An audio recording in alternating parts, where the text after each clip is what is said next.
scared the shit out of me. I had my volume cranked. I've been sitting in the holding room. I kept you in the lobbies. Got me waiting in the lobby. Yeah, what's up with that? Lobby. What up, Jack? Hey, how are you guys? What's happening, Jack? Not much, brother, man. How are you? All right. The other guys will be in soon. They're kind of like on their way. They're in the car coming in from work, so I'll be checking in. Who shows up at a club all at the same time? That'd be exactly. So did we all recover from yesterday? I lived through you guys. Rhodesy, how was it?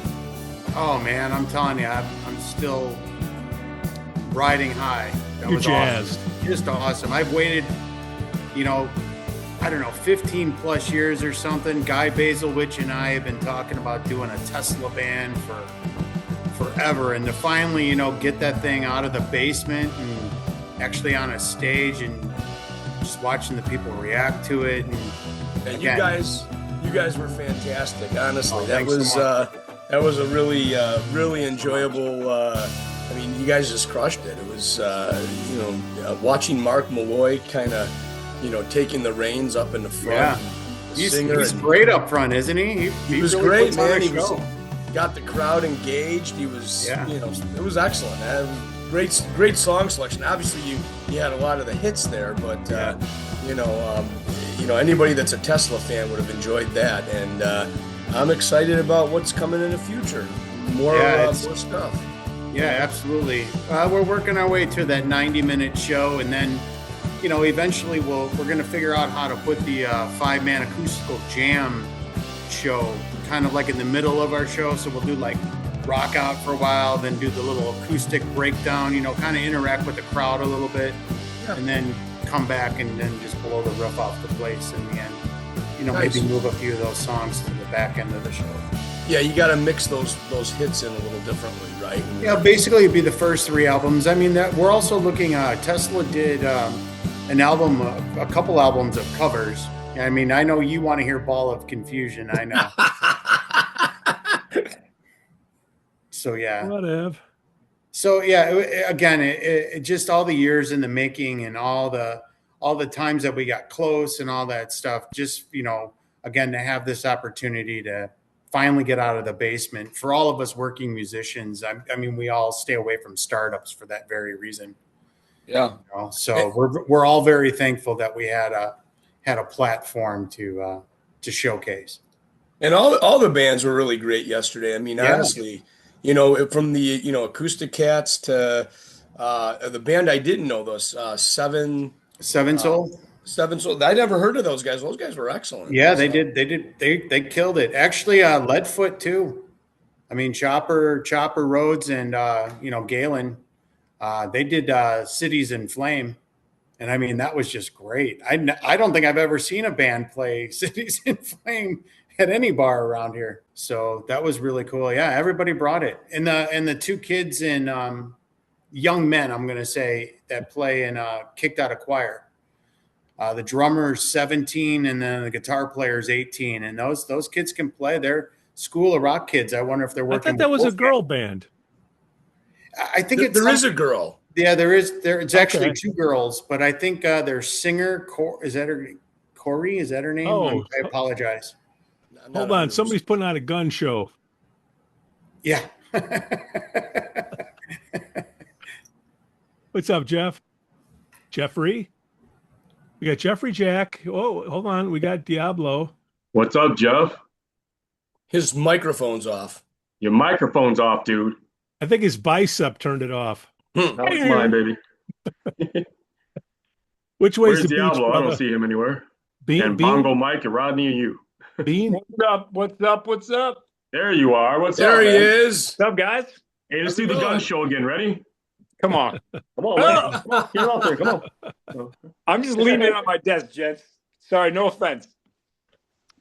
This is better looking anyway. Let me give you this. You can just watch that. There you go. Oh, This is like your guitar collection. That's you guys just keep an eye on that. That's all I care about anyway. It kind of reminds me of the old Making Music store. Dude, I love that place, man. Oh, so did I. Absolutely. Oh, come on. Everybody. Hey, you got to show me that again. Hey, what's up, D? What's up, man? Being his beanie. Dude, Teeny making weeny. music. There That, we you know go. what? Didn't they sell out to somebody, man? They still have, but it's like by appointment only or something like that? Yeah, I think they only work with the artists that come through now. Oh, wow. All right. Like I love that place. the tech guys will call them up and say, "Hey, I need this, this, and this. Do you have Yeah, it?" they got too big for us little people, so now Yeah. that's just going with the national They guys. get tired of us fucking around in their Yes. store. Yeah. Wait, you hold know- on. Share with the class. What store is that? Way to heaven. It's up on the North Shore, man. It's like off of 41, I think it is. And it was like in the day, man, they had the best stuff. They had all the shred guitars. They had some nice vintage stuff. And then I think somebody bought them because I think it was at COVID when they started doing by appointment only. Mm. And then you could walk by and just kind of like look in the window, and they had the gates over the windows and stuff, and it was but it was always a bastion of like the best gear. It was expensive. They didn't really cut any deals there, but cool cats, and it was a great place, man. Yeah, absolutely. Then you had Guitar Plus, which was like the polar opposite up in Arlington Heights. But I love that place. Then you went across town and went over to the Biasco's, and then you saw like the wall of guitars that was 12, 20 feet tall or something like that. Dude, those were the days, man. Those were the days. Now we just all buy everything online. Oh, wait, hold on. We're getting lasered True. here. AI. What? My eyes. What happened? All right, Brady Bunch, we got everybody here. Is everybody No. in? Yeah, I No. think so. Who are Wait. you missing? I hear. Hey, what's up, man? How are you? Hey, Phil. Hey, Hey, guys. Frank. So now Hi. we're waiting for Good where's to see you, Frank? man. Good to see I don't you. see Frank. There's Frank. There's Frank. There I he can is. only see. I only got like 4 people at the top of my screen, so I don't see anybody unless you're talking. And Phil, be So, careful, dude. Drive safely, my brother. Yeah, I man. got You'll be it. looking at the camera while you're, driving. Yeah, if you click on view and click on gallery view, you can see everybody. Yeah, Hey, I got the play microphone drums, so working. Scotty, what's up? Diablo. Yeah, man. Carlos. What's up, Jeff? What's up, Diablo man? Diablo and his beanie. Love. Love. I'm looking for the little propeller on there so he can just kind of like, What the hell is this? Here one. What are you checking the timing over there? Now he's scanning our ass. What the hell is this? A 1990s Bud Light commercial? What's up? I got my root beer. That's all I got. So hey, somebody tell us what we're doing, man. I'm psyched to be here, but what's our game plan today? I Well, don't know. why don't we start? Wait, hold on. When you show up at a club and you sit down and you have a beer, what's your plan? More beer. Don't fucking overthink it, pal. That's true. I'm not overthinking anything. I'll put you in the lobby. I get these invitations. And I'm like, yeah, man, I'm in. I want to All do right, it. we're there. Yeah. Well, introduce me to you guys, man. I don't think we have ever met before. I'm Pete. Anthony's That's right there in the Bongo car. Mike. He's up above you. Depending on the orientation of your phone, Yeah. who knows what is where. Yeah. That's right. Welcome to the Hogpod Chicago Music Scene podcast with a show that's got 42 people on it. This is awesome. Yeah. This will be great for the listener. Bongo or the viewer. Well, Yeah, or the viewer. Yeah. well, for you, Jeff. I mean, you keep flashing them pipes. Dude, Bongo what Mike. I don't know what. I'll put my arms behind my. I'm turned on. I'm turned on. What do you want me to do? I got to cool down. I'm cool just down. wearing a t-shirt, baby. I don't know what else to do. Chris Rhodes, why is your desk rising? Bongo Mike, why don't you introduce Mockstar for us? Okay. Well, I gotta tell you, I think Jack was on with us at one point, and I don't know if I was on vacation. So I only missed a handful of shows, but I did miss that one. So I didn't get a chance to meet Jack, but I believe we're friends on Facebook. Anyway, Yes, we are. Yes, we are. I only know mock stars that they go out and they're doing a lot of different heavy metal stuff, and I see them out around playing out, and so I don't really know the guys, but we're really glad to have you all here. So Why don't we go round robin, and why don't we start with Jack and then just go down the line, introducing yourself, and then we'll begin. Sweet. Hi guys, I'm Jack Kole. I am the lead singer from Rockstar. Want Welcome. to do the same order as yesterday? Yeah, go ahead. All right. I'm Phil Slate. I'm the lead drummer for Mockstar. I also do backup vocals, a lot of stick twirling, and all kinds of other crazy shenanigans behind the drum kit. Yeah, Phil, I jammed with you at the Six Strings for Susan show. Oh, nice. That was a lot of fun that day. That was amazing. I met so many great people that day. And what we pulled off in that little bit of time was just extraordinary. It really was. That was, and a great cause, too. Jack, we played that too, didn't we? Yes, we Jack did. was there, Yeah, that was a fun day. Diablo, your turn. No, I was there too. Oh, you No, were? I know you were there. Introduce yourself and what do you do? No, I'm Diablo. I am the bass player and background singer from Rockstar. And I am Stevie Starr, the lead guitar player for Mockstar. Not to be confused with Mikey Starr. With Mikey Starr. Mikey Starr. I'm Nicky Neutron. I'm the keyboard player and background singer for Mockstar. Nicky Neutron. I like that. That's sweet. Did I see your show on Nickelodeon? Yeah. This is good. I think that was a SpongeBob I spinoff. was going to call him Frankie Fingers, but nobody liked that one. So I was going to call him Frankie Especially when Fingers. his name was in front of one of the other bar names. You put Yeah. that together. I did like Jimmy Neutron, though. That's fair. Good call out. Yeah, that's very great. nice. All right, boys, Mockstar. Some of you the last time, and we didn't. Now No, you we're only had- less sucky. You only had me last time. Nobody else was available to come on, so it's just me. Okay. So, but we are a tribute to 80s arena rock hair bands, is what we do. And we've been doing this for a while now, and we're having a blast. How many years have you guys been together? Well, this formation of Mockstar, this go around has been almost about 6 years. Okay. Mockstar's been around on the scene basically for about 17 years. Wow. And this lineup that we have here right now, about a year. Okay. And where are you guys based out of? Where's rehearsals take place? Where are you guys all from? Rehearsals, we rehearse at the Jam Lab in Brookfield. Okay. Jim Peterick's place. Yep. I live in some place in Illinois, as well as the rest of the guys. Yeah. But you're rehearsing at Jam Lab. That's Yes. awesome. Yeah. Yes. That's a great space. So we're pretty much scattered all over the place, but we all come together, when it's time to rock out, and we have a great time.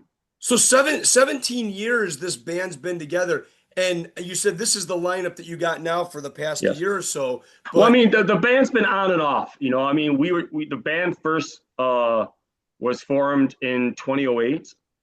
Okay. We get together for a little bit, went our ways, regrouped again in a different lineup in 2009-ish, 2010, something like that. After that one dispersed, I just took a break for a while. I've been on the scene myself for about a little over 30 years. Okay. And the first job I ever had was in the music scene. I was 21 years old, and I was roading for Radica from back in the day.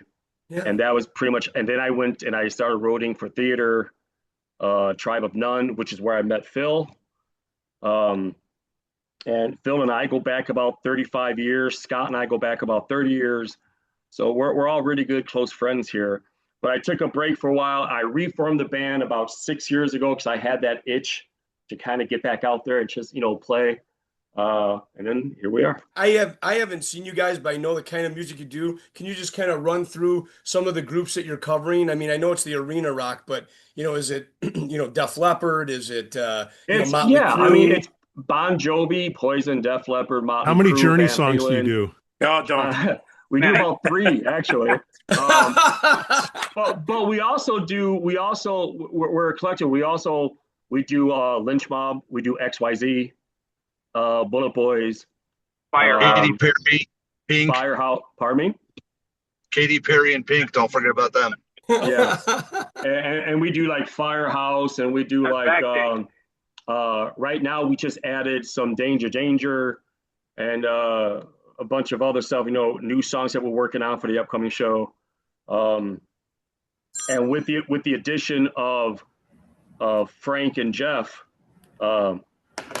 this band went to a whole new level. We got 6-part harmonies now. There's no tracks being used whatsoever.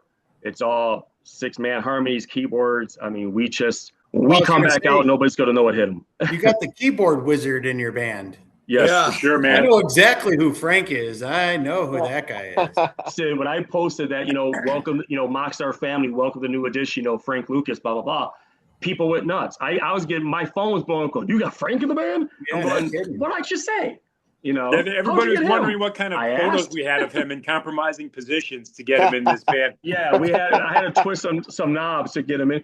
The funny thing about Frank is, I talked to Frank a couple years ago, actually, trying to get him into the band, and he was busy as he is. And so we kind of like haven't heard from each other. Then all of a sudden, I don't know what made me do it. I just reached out to him out of the blue a couple years later. I said, hey man, nice to see you. Hope everything's well, blah, blah, blah. He's in another band with Keith Semple, Cross Siberian. He was like, that was going good. And I said, hey man, the keyboard spot is still open at Mockstar if you want it. And he surprised me when he sat there and said, okay. I went, what? And the funny thing about it is like, I never met Frank, but then his sister goes, yeah, I met you when you guys played Septemberfest in Schaumburg. I'm like, we did? And Panther and I, or Scott and I, we like to go out into the crowd and crowd participation and mix with the crowd when we do shows. And he sent me a picture of him and me at Schaumburg-Fest. Yeah. And I was like, wow, man, it didn't even dawn on me that it was him, because I was just trying to do, I was focused in the zone of what I was doing. And he's been an amazing asset to the band with his abilities and vocals, whatever. So I can't wait to bring this lineup out, because it's just, it's unlike anything you've seen. I'll tell you that right now.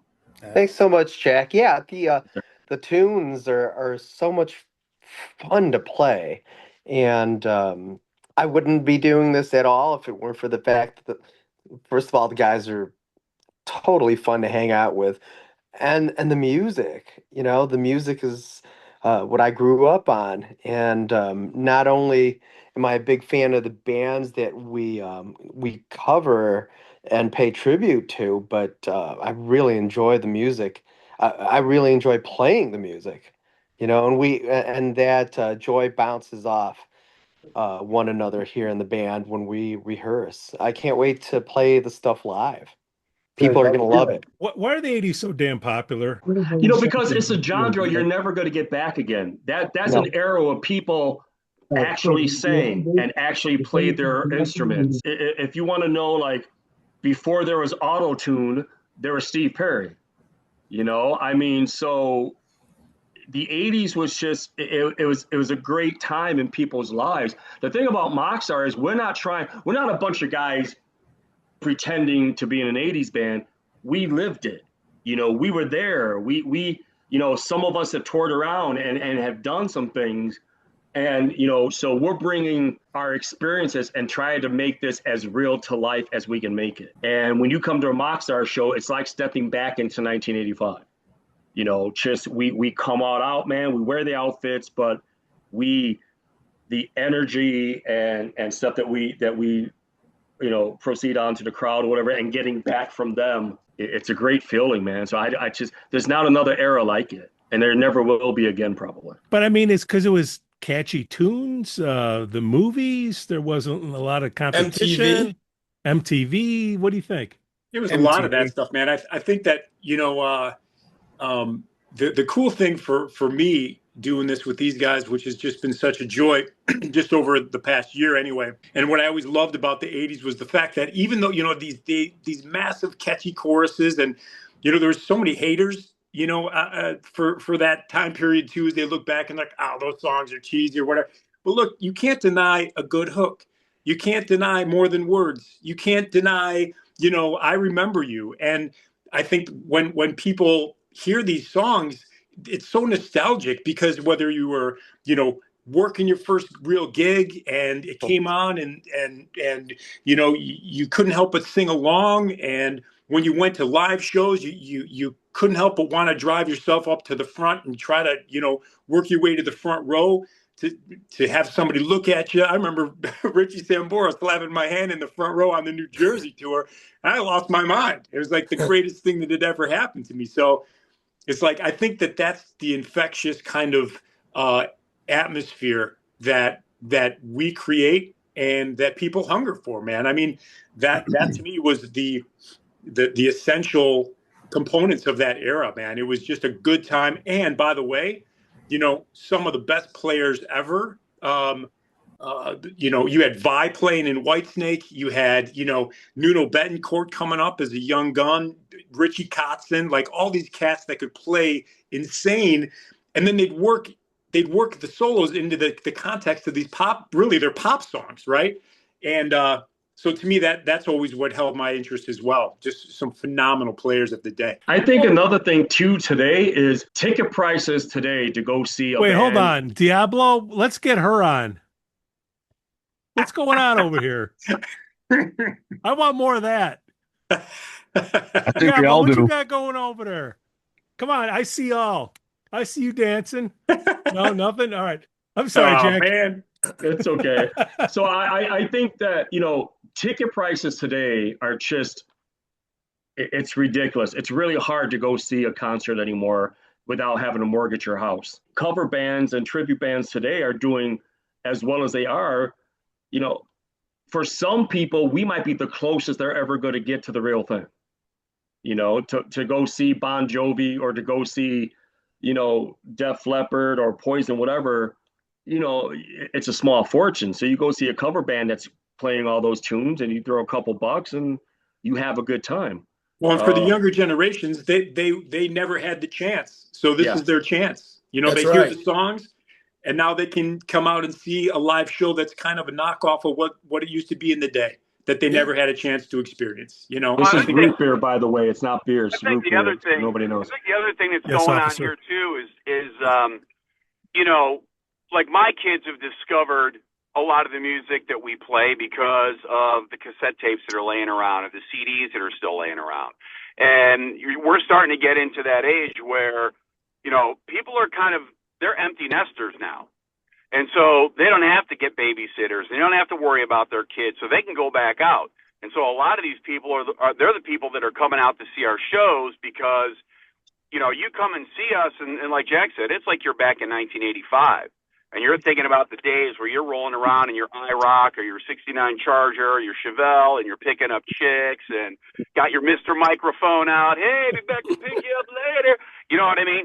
And so, like, all these people are, like, reminiscing and then, we start to get the younger generation coming out because I've seen a lot of stuff on TikTok and Facebook where you get people that are even in their late teens or their 20s and they're going, music sucks now.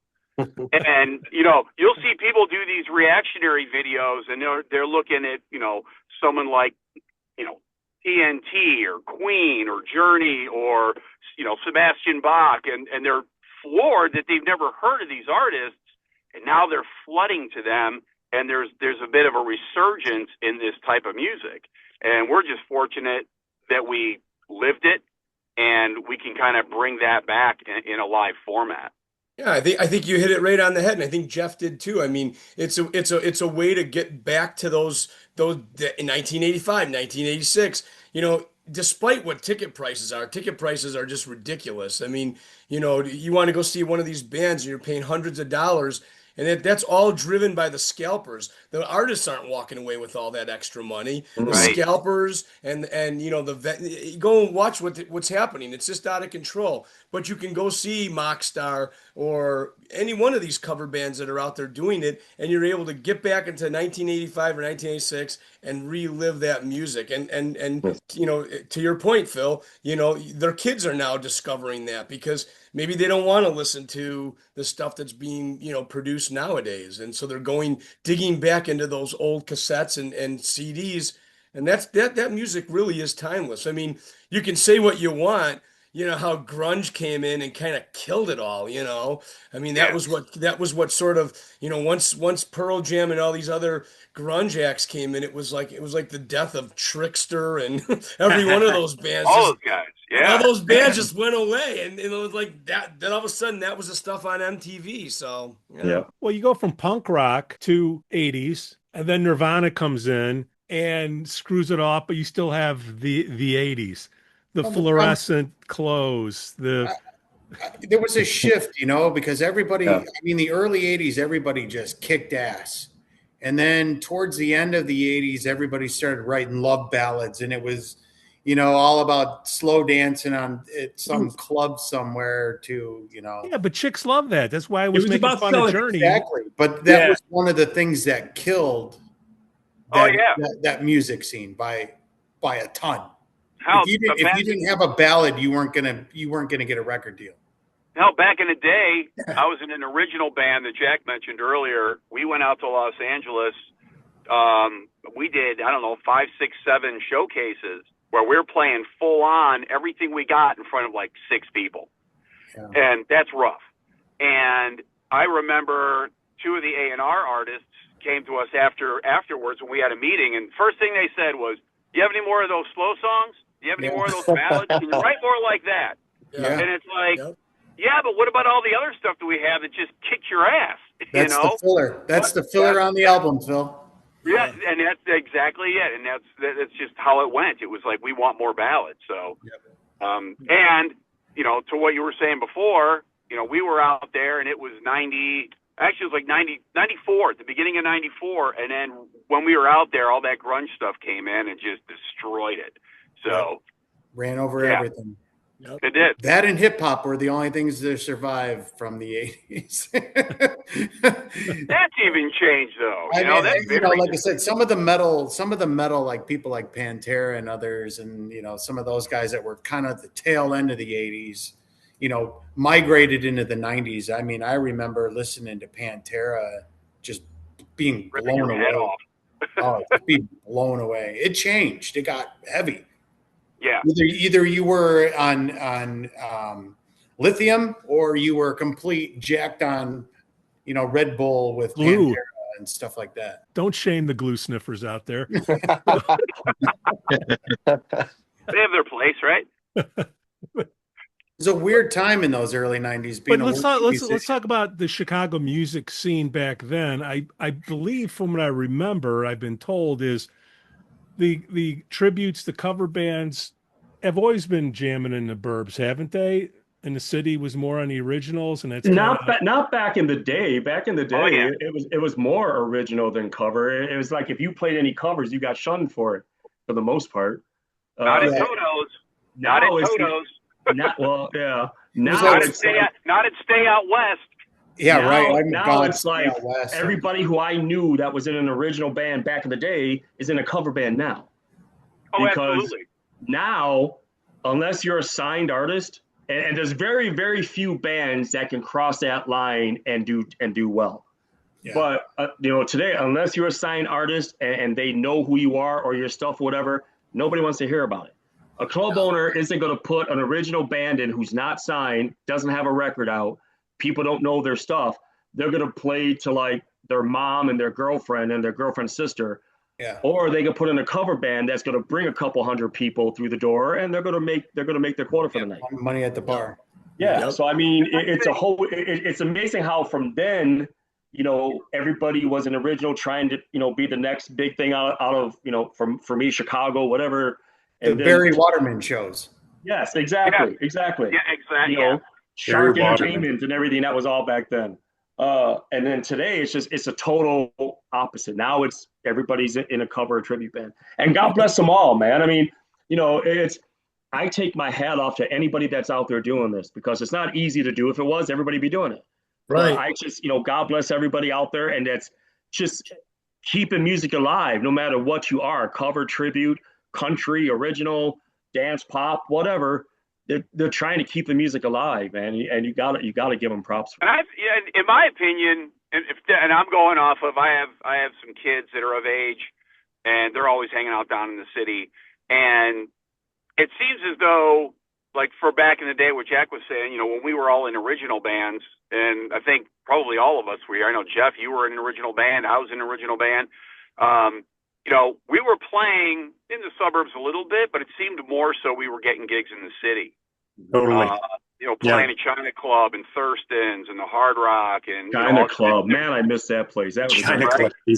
Still and you know, and even nowadays, it seems like the cover bands we're kind of circling the suburbs, just like back in the day. Like I said, I used to bartend at Toto's, and we used to play there all the time too. Jackhammers. Yeah, right. Turn into jackhammers, exactly. And but right now, like my kids will go into the city, and they're going in and watching these original bands play, you know, and they might be alternative or punk or whatever they are. But you're getting, you know, like what was some of the places in the city back in the day, like Lounge Acts and Joe's on Weed was a good place to play. Metro, Elbow Room. I mean, you know, right. Aragon. Right, and I don't know. I don't know any of these places that have survived, or if they're new, or if they're in the same locations with different names. But there's a lot of original acts that are still they're doing their thing in the city, which is what we were trying to do back in the day. And it's just times have changed. You know, we didn't have the internet, we didn't have all this social media, so we were playing in the city and trying to get the biggest crowds that we can, and hopefully get an A&R guy to come out. But you know, now it's just cover band city for us. Pay the agent $150. He gives you a stack of tickets and says, "Go sell them," and you make. That's right. Right. Pay to play, baby. That's yeah. it. $65 for the band and a case of beer, and we were happy. Yep. Italian beef. Two tree. Yeah, Well, next to the whale, stumble out the back and get a hot dog. Right. Well, the internet has come a long way. Instead of looking at that light pole with all the plastering on it. Yeah, right. And see who could put their flyer up the highest so nobody could go over it. Right. So, yeah, man, I wouldn't change it. No, hell no. So now here we are, you know, 80s are fun. An original band, it takes about 45 minutes with a bar owner to sell it. A cover band takes about 15 minutes to sell yourself to a bar owner, and a tribute band probably takes you 30 seconds. Who does all the phone calls around here, and how has that worked out for you guys from the early days till now? Because you've been around 17 years. How's that evolved? Or now everybody knows you guys. I would think. I mean, I think in some form or fashion, people know who Mockstar is, whether they've seen us or at least heard of us, or you know, caught our name around, you know, here and there. Again, you know, Mockstar hasn't been on the scene for the entire 17 years. We've been in and out or whatever, but our names hopefully are synonymous with what and who we are.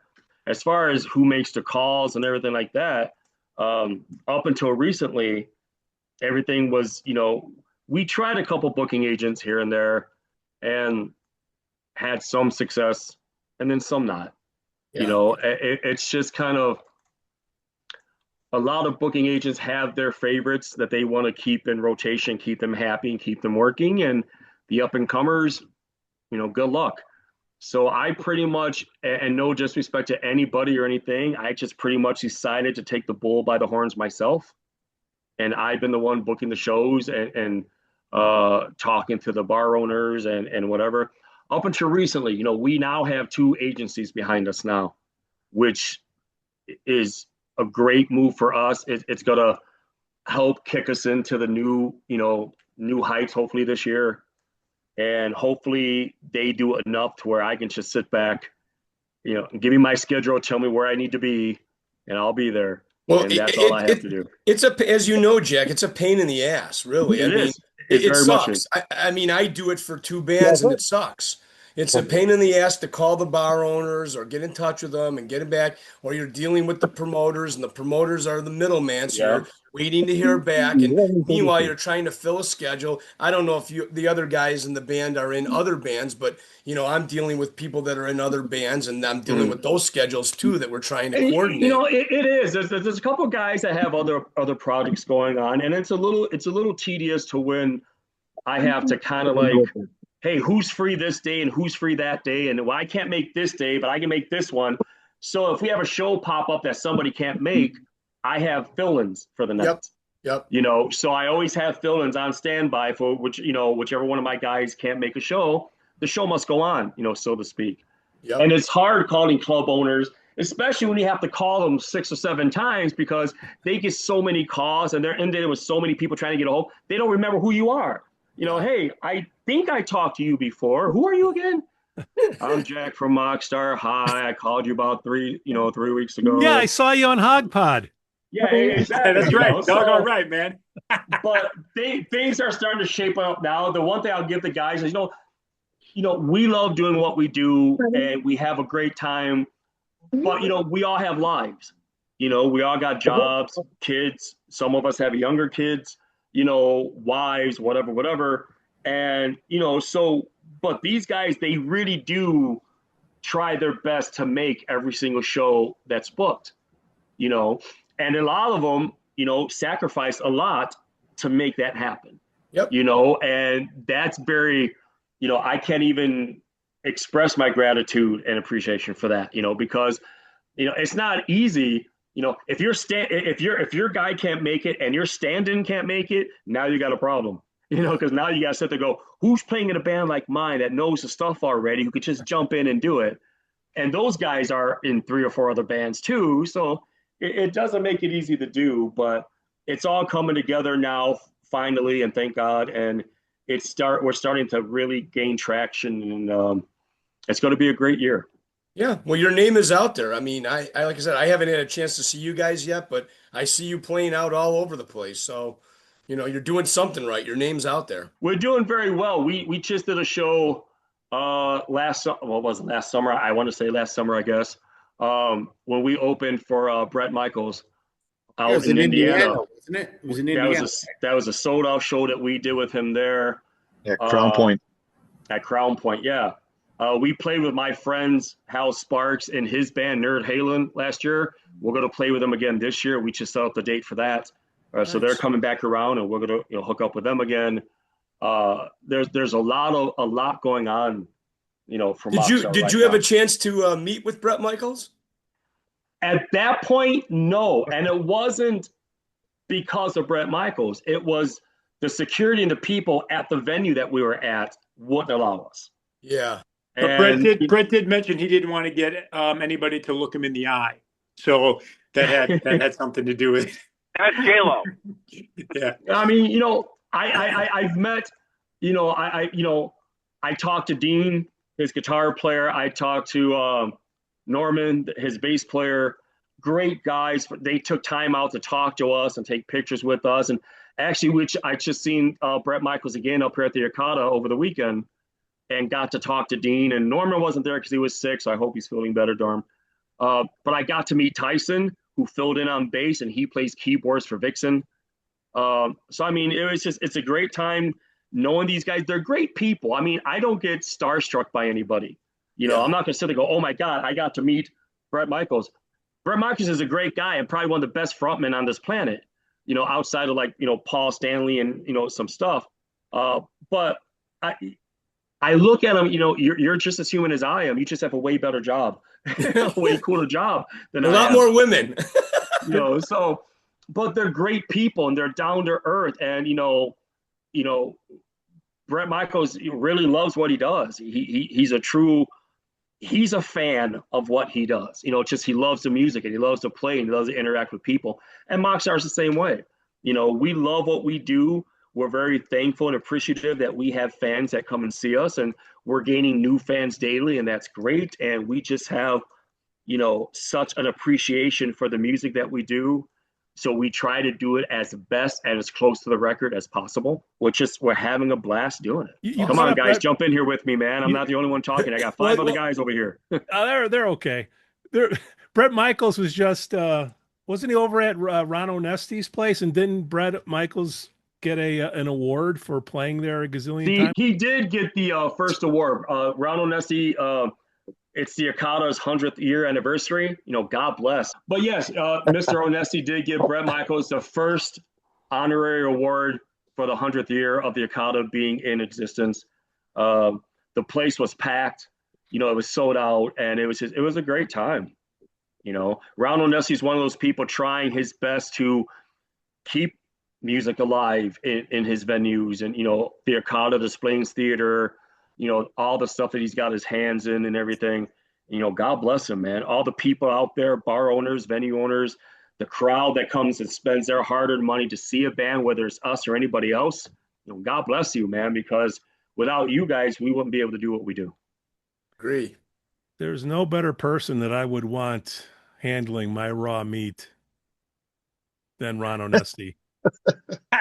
Pete's infatuated with Ron Onesti's meatballs. His balls. He's got great balls. They're good though. You know, I'm gonna go to Frank and Scott and Jeff or Carlos or anybody to bail me out of this. Phil, bail me out of this one. Listen, man, there's no saving you, bro. You've been bailing for a while. The ship is going down. I'm kind of like I'm dog paddling here. I'm in the boat. Honestly, you know what? And I'm not saying this because I love to play the Arcada. I want to get back. Ron Onesti's a great guy. He treats his bands well. You know, he cooks for them. We have an amazing green room. He's so appreciative, even to the opening bands. You know, thank you so much for coming in tonight. Thank you so much for being on the bill. And he's very appreciative. And so are a lot of other club owners who are now starting to come around and appreciate the bands that they have. Because a lot of places we played. Brady. Pardon me? Don't forget meeting Greg Brady. Yeah, we got to meet Greg Brady at the Arcada. There's this guy there, and he actually looked like, you know, Greg Brady, and who told him, yeah, I'm Greg Brady, blah, blah, just get all the attention and the pictures and everything. And I actually thought it was him for a second until you really get down and take a look at him. The lyrics to the Brady Bunch song. Yeah, I mean, so technically, there's a red flag right there. Shameful. Barry Williams, isn't that his name? Yeah, Barry Williams. Yeah, but this guy wasn't Barry Williams. So, but he looked like him, and so he went around saying he was Barry Williams. And so we're all like, "Hey, man, great. Hope you like the show. what are you gonna do?" You know. So, but Ron Onesti and Rich Onesti, man, God bless them. Love them to death. The whole crew, everybody that works there, they're all top shelf. Yeah, they are. Again, like I said, man. They call us, you know, before the show, ask us, you know, what we need, what we want. When we get there, everything's exactly where it's supposed to be. They're gracious, they're accommodating, they're just amazing people, you know. And you can't ask for anything better than that when you go to clubs like that. Yep. So, boys, where are you playing at next? Let's sell some tickets. Yeah, man, help us do that. Hobart, Indiana. Hobart Theater. I'm gonna let my other guys jump in. I'm talking. Can I have a little more information, please? Thank you. Yeah, Hobart Theater on March 14th. We're on a stage. Be there. No. Yeah. That's. 14th. I can't believe nobody showed up. Yeah. Right. Okay. So our first show of the year, and you know, Mockstar's taken we took a little time off to regroup, reset everything. We're learning new songs. Incorporating Frank into the band. We have a new stage show now that's going to be revealed. A lot going on behind the scenes for us right now, but our first show of the year is Saturday, March 14th at the Hobart Theater in Hobart, Indiana. Skyline Station, I think is their name, are going to open the night for us. It's our first show of the year with Frank. You know, also shooting a live video that night, aren't we? Yes, we're shooting a live video that night. So anybody who wants to come and be a part of that, you know, dress the 80s, don't dress the 80s. Just come and have a great time. That's what it's all about. Forget your worries for the week. We just go in our closets. Yeah, exactly. Those of you who have seen Mockstar before, you're in for a surprise. Those of you who have never seen Mockstar before, you are in for a surprise. You need to check us out because, again, like I said, we're doing things now that's not being done on a local level, so to speak.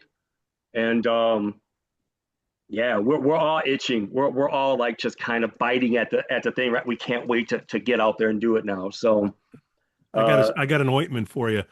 I was going to say they sell cream for that. Friction. Friction, great Not band. prescription strength. Bongo Mike, we're doing double duty tonight. We're going to do a live chat a little bit later, so we're doing a double header. You got anything for the boys before we cut out? I only got really 2 questions, and I'll go right down the list. So make it easy because we got such a big group here. So, and we'll start with Jack and move down the line. So I have 2 questions for you. Question number 1, what was your first concert? Your first concert you bought a ticket to, you went to. It could be any age. It could have been, John Denver with your parents. Whatever it was, what was your first concert? Second question is Pop-Tarts, love them or hate them? Go, Jack, go. My first concert, my God, Kiss, 1979. Wow, nice. Was my first concert. I got you beat. Huh? I got you beat. I mean, so that was my first. That was my first concert. So Kiss. I mean, I was 3 years old. Yeah. Well, what about the Pop-Tarts, man? They've been around that long. Pop-Tarts. Pop-Tarts, love or hate them. You know what? I like a good strawberry Pop-Tart, so I'm good. I like a good strawberry Pop-Tart. My man. So next. Zach. Go, Phil. First concert, Elvis Presley, Dionne Warwick opened up for him at the Cleveland Coliseum. Wow. Damn. Oh, that's a first. That ranks. Dang, you're old. Right. That just shows you how old Phil is right now. I'm younger I than saw Jack. Randall Jennings when I was 3.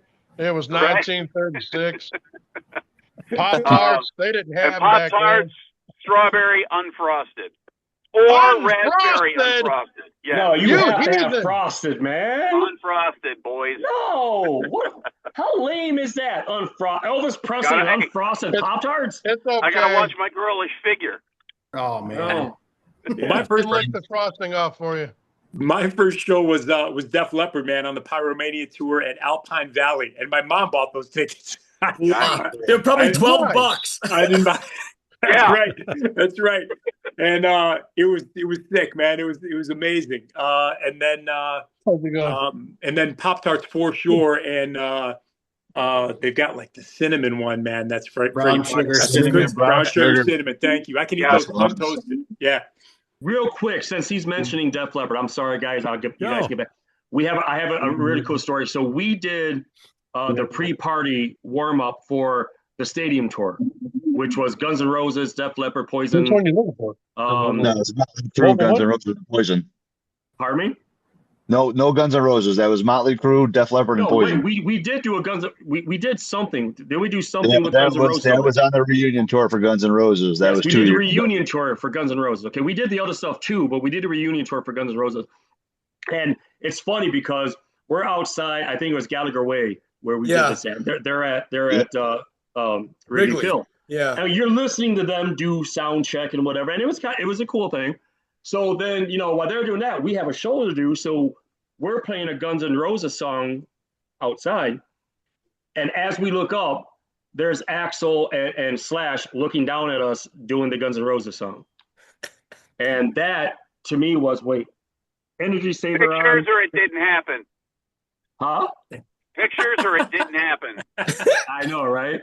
But it was awesome. It was also 110 degrees that day too. Remember, it was like 115 degrees outside. Our guitar player had heat stroke and everything. So I mean, it was bad. And you have to haul your instruments, right? You got to park on the street when you play Gallagher Way, right? And you have to bring them down that parkway. Well, it was the Toyota lot. It was like 3.5 blocks away. Yeah. It was brutal. We had it was brutal. We had a. Yeah, he lost power. Oh, violent. Oh man, somebody pulled the plug on Jack. It wasn't me. You got a deadline. Frank, are you still with us? I am. Go, baby. Frank, everybody's here but Jack. What's your first show and what's your Pop-Tart, bro? My standard Pop-Tarts, and my first show was Chicago at Poplar Creek. Nice. Yeah, Poplar Creek. Fuck, Poplar Creek was great. I thought it was amazing. Amazing venue, yes. Saw tons of that just happened to be the first of many. I remember seeing Heart there, Asia. Do you remember the hell yeah.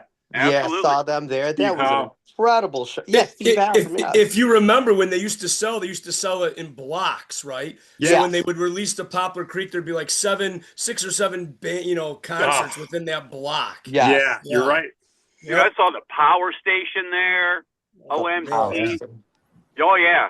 I mean, the Cult.